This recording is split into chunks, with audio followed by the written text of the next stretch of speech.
करा है? जहाँ 2-2 हजार वोट है वहां तो ये हाथ जोड़ते फिरेंगे, वहां वोट मांगते फिरेंगे, हमारी कोई वैल्यू नहीं है।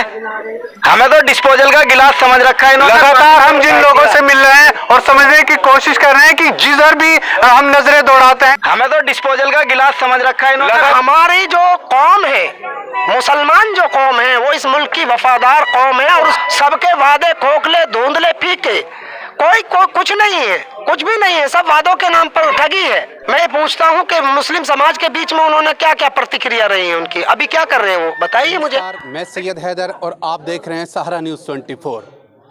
आज जैसे ही लोकसभा चुनाव 2024 की तैयारियों में और इस पर्व को मनाने के लिए लोग जुटे हुए हैं, लेकिन एक बड़ी खबर निकल कर आ रही है उत्तर प्रदेश बागपत के कस्बा रटोल से, जहां मुस्लिम समाज क्या कारण रहे कि उबला हुआ है और इस बात को लेकर पूरी तरह से हताश, निराश और उसके अंदर एक रोष भी देखा जा रहा है कि और रोष की इंतहा यहाँ तक आ पहुँची है कि लोकतंत्र का पर्व जो लोकसभा चुनाव है उसको नज़रअंदाज करने के लिए और उसको निष्कासन करने के लिए और उसकी तरफ से कंडम करने के लिए आज एक बड़ा जनसमूह यहाँ उभरा हुआ है। और हम दिखाने की कोशिश कर रहे हैं कि कितने सारे लोग, आखिर क्या वजह रही कि उन्होंने इतना बड़ा कदम उठाया है। हम आज इन लोगों से मिलकर समझने की कोशिश करेंगे कि आज जैसे कि हमें सूचना मिली है कि आज वो प्रत्याशी, जहाँ एनडीए प्रत्याशी भी उतरा हुआ है, इंडिया प्रत्याशी भी है और बहुजन समाज पार्टी का है, लेकिन सभी को नज़रअंदाज करते हुए मुस्लिम समाज पूरी तरह से एकजुट होकर नोटा के लिए एक मत हुआ है। आइए समझने की कोशिश करते हैं आखिर क्यों इतना बड़ा कदम उठाया है। आज मुस्लिम समुदाय एक बड़ी तादाद में खड़ा हुआ है कि आज वो इतना निराश क्यों है कि सब पार्टियों को कंडम करते हुए आज कह रहा है कि नोटा यानी इनमें से कोई नहीं इस बटन को दबाने के लिए तैयार है। क्या कहेंगे आप? आपका नाम? मेरा नाम फारूक है जी। फारूक साहब, ऐसी क्या ज़रूरत आन पड़ी, क्या ऐसा दबाव है, ये क्या मजबूरी है कि आज आपका सभी प्रत्याशियों से विश्वास उठा और आज नोटा बटन दबाने के लिए आप तैयार हैं? प्रयास ये है, जो भी है प्रयासी जो भी यहाँ उठे हैं हमारे यहाँ हैं, हमें कोई भी पसंद नहीं है किसी तरह से भी। ना ही रटोल में 16,000 वोट होते के बावजूद भी कोई यहाँ पूछने नहीं आता, गचने नहीं आता, कैसे भी नहीं आता। तो हम किसी को वोट नहीं देंगे, सब नोटा का बटन दबाएंगे। और दूसरी बात यह है, रटोल से बहिष्कार नहीं हो रहा। ये जितने भी रिश्तेदारी के गांव हैं यहीं से लगा लो, डोरा, बसोद, दोजा, सारे बिरोजपुरा, सारा सब गाँवों में जाएंगे और जितने भी हो गए बहिष्कार करेंगे। आप अपनी वोट किसे देने जा रहे हैं लोकसभा चुनाव 2024 के अंदर? किसी को नहीं। क्यों इतना बड़ा कदम, क्यों आखिर नोटा का बटन दबाएंगे? क्यों? ऐसी क्या मजबूरी है, क्या गुस्सा है इन प्रत्याशियों के लिए कि आज आपने कहा इनमें से कोई नहीं? हमारे गांव में कोई सुविधा नहीं है, ना गाड़ी की सुविधा है, ना किसी की, ना स्कूल की सुविधा, ना बच्चों का भविष्य की सुविधा है। यहाँ पर लगातार हम मुस्लिम समुदाय के लोगों से मिलकर और जानने की, समझने की कोशिश कर रहे हैं कि आखिर पूरा मामला क्या है, कि आज ये पूरा जनसमूह जो उमड़ा हुआ इस बात को लेकर कि हम नोटा दबाएंगे यानी इनमें से कोई नहीं। क्या कहेंगे आप?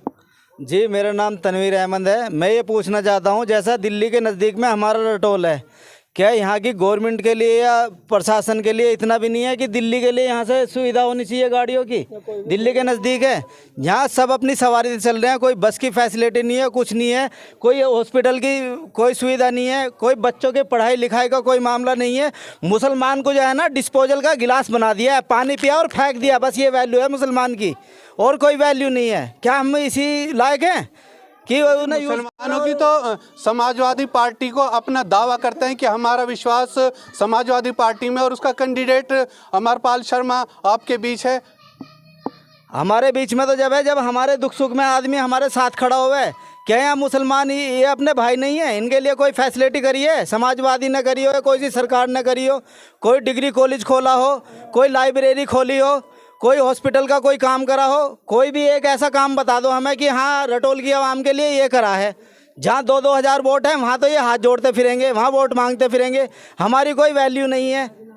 हमें तो डिस्पोजल का गिलास समझ रखा है इन्होंने। लगातार हम जिन लोगों से मिल रहे हैं और समझने की कोशिश कर रहे हैं कि जिधर भी हम नज़रें दौड़ाते हैं यहाँ एक ही गुस्सा नज़र आ रहा है कि हमें नज़रअंदाज किया जा सकता है। एक हम 28% की आबादी को समेटे हुए हैं कि अगर 16,42,000 मतदाता हैं बागपत लोकसभा में तो फिर 28% यानी 4.5 लाख मतदाता मुस्लिम हैं और मुस्लिम समाज को बराबर अवहेलना की जा रही है। जी, इस बार आप भी विरोध करते हैं क्या सभी पार्टियों का? जी हाँ, बिल्कुल करते हैं, जो करें सही है। क्या वजह है ऐसी जो आप इन किसी भी प्रत्याशी पे अपना भरोसा नहीं जता पा रहे? भरोसा कोई करता ही नहीं, काम पूरा आज तक किसी ने किया ही नहीं, तो क्या भरोसा करा जाएगा इन पर। आज इनके वादे भी कितने धुंधले पड़ चुके हैं कि आज क्षेत्र की जनता उन पर विश्वास नहीं कर पा रहे हैं। और एक प्रसिद्ध समाज सेवी हाजी यूनुस साहब से मिलकर भी हम जानने की कोशिश करेंगे कि आखिर क्या मामला है। इस्लामिक वेशभूषा ये बताने की और इंगित करती है कि ये एक इस्लामिक आदमी है। अभी इनका एक पर्व आया, इस्लामिक पर्व ईद उल फित्र, उसको ये अच्छे से मनाते हैं। लेकिन इस पर्व को तो मनाते हैं, जब लोकतंत्र का कोई पर्व आता है तो उसके अंदर निराशा इनके अंदर देखी जाती है। ऐसा क्यों? शुक्रिया बहुत बहुत आपके चैनल का।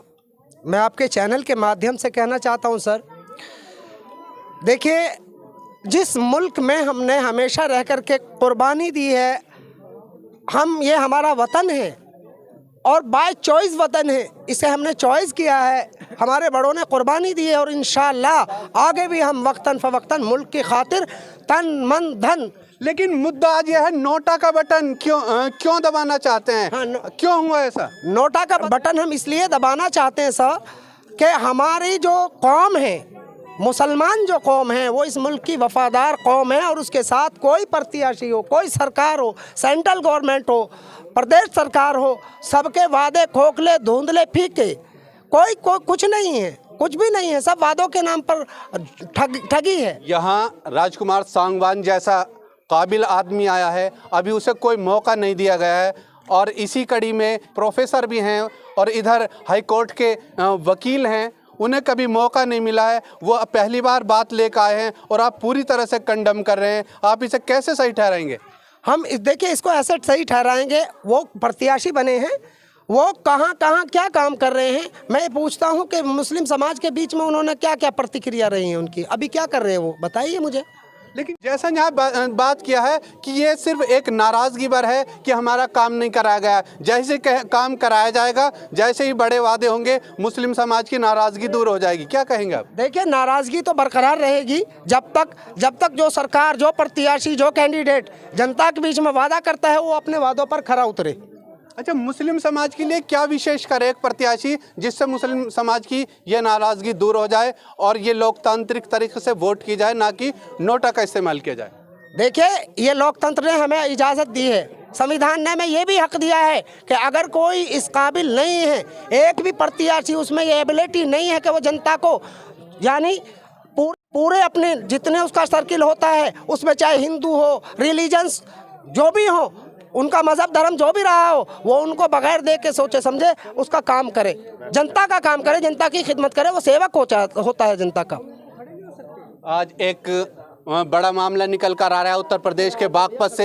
ये नोटा वाली जो चिंगारी है आखिर कहां तक जाएगी? प्रत्याशी क्या इसको लेकर गंभीर होंगे या फिर हल्के में लेकर फिर इसे नज़रअंदाज करने की कोशिश करेंगे? क्या ये मुस्लिम समाज का विरोध लगातार बढ़ते बढ़ते नोटा की गिनती वहां तक पहुंच जाएगी जहां तक कि एक प्रत्याशी को हराने में काम आएगी? फिर हम किसी ऐसी ही वीडियो के साथ आपसे मिलते हैं। आप देखते रहिए सहारा न्यूज़ 24। और ये यहीं तक नहीं है काफिला, ये काफिला हमारा लेकर जहां हमारी जितनी पैठ है, लेकर बागपत से हम बड़ौद तक और सिवाल खास, मोदीनगर खास, जितने गांव हैं, जितने हमारे बिरादर के और मुस्लिम लोग हैं, हम जा कर के उसमें नोटा के लिए जागरूक करेंगे, या ये कहेंगे कि हम अपने हक की लड़ाई को लड़ेंगे, सिर्फ नोटा, वोट फॉर नोटा। ये हमारा आंदोलन है, ये हमारा शुरू हो गया है नोटा के लिए। ऐसी ही दिलचस्प वीडियो को देखने के लिए हमारे चैनल सहारा न्यूज़ 24 को सब्सक्राइब करें, लाइक करें, शेयर करें।